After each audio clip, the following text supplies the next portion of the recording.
বন্ধুরা, আমি আজকে কোথায় যাচ্ছি বলো তো?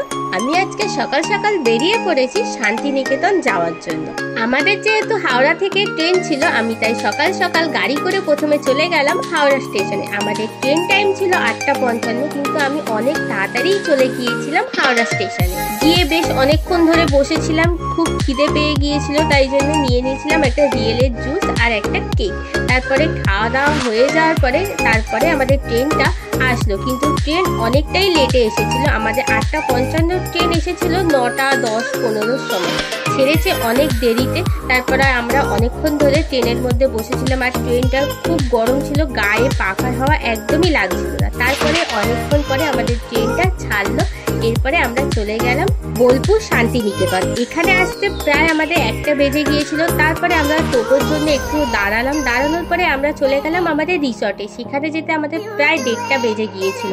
যাওয়ার সময় আমরা বিশ্বভারতীর আশেপাশে দেখছিলাম, বিশ্বভারতীর আশপাশটা খুব সুন্দর লাগছিল। এখন তো বিশ্বভারতীতে একদমই ঢুকতে দেয় না, কারণ নোবেল চুরি হয়ে যাওয়ার পরে এখন কাউকেই ঢুকতে দেয় না। শুধু বুধবার করে ভোর 5টার সময় সবাইকে ঢুকতে দেয় প্রার্থনার জন্য 1 ঘন্টা করে। তারপরে আমরা পৌঁছে গেলাম আমাদের রিসর্টে। আমি আমাদের রিসর্টটা তোমাদের চারিপাশটা দেখাচ্ছি।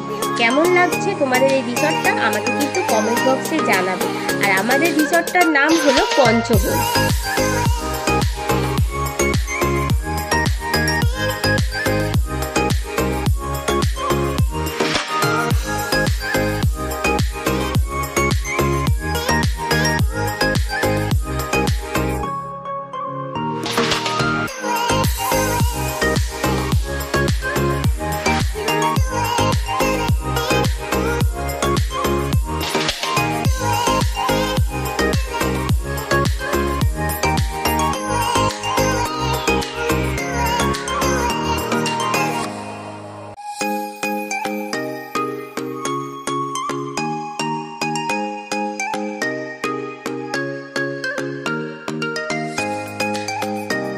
এরপর আমি আমার রুমে পৌঁছে গেলাম। রুমটা তো খুব সুন্দর ছিল, আমার তো বেশ ভালো লেগেছে। তোমাদেরকেও একটু ঘুরিয়ে দেখাই আমার রুমটা কেমন ছিল।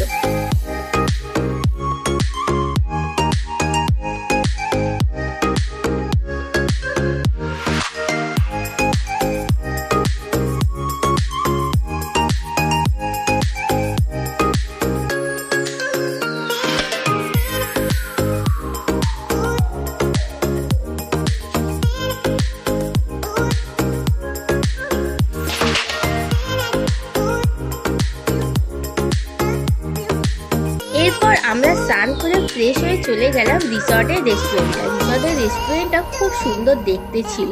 আমরা আগে থেকেই খাবার অর্ডার দিয়ে দিয়েছিলাম। আমরা অর্ডার দিয়েছিলাম রবীন্দ্রনাথের স্পেশাল থালি। এই বাঙালি থালির মধ্যে কি কি ছিল? ভাত, শাক ভাজা, বেগুন ভাজা, শুক্তো, ডাল, আলু পোস্ত, কাতলা মাছের কালিয়া, রসগোল্লা, মিষ্টি দই, টক দই আর চাটনি। এখানকার আলু পোস্তটা খুব দারুণ ছিল, আর শুক্তোটাও তো খুব সুন্দর খেতে ছিল। কেউ যদি বাঙালি থালি খেতে চাও তাহলে এই পঞ্চবন রিসর্টে চলে যেও। এইখানকার খাবারের থালি খুব সুন্দর খেতে। আর হ্যাঁ, লাস্টে পাঁপড়ও ছিল। কিন্তু এখানকার খাবার এত সুন্দর খেতে ছিল যে বারবার তোমাদের খেতে ইচ্ছা হবে। আজকের যদি ব্লগটা ভালো লেগে থাকে অবশ্যই আমার চ্যানেলকে লাইক, শেয়ার আর সাবস্ক্রাইব করতে একদমই ভুলবে না। আর এরকম ব্লগ তো আসতেই থাকবে, তোমরা কিন্তু সাথে থাকবে, পাশে থাকবে।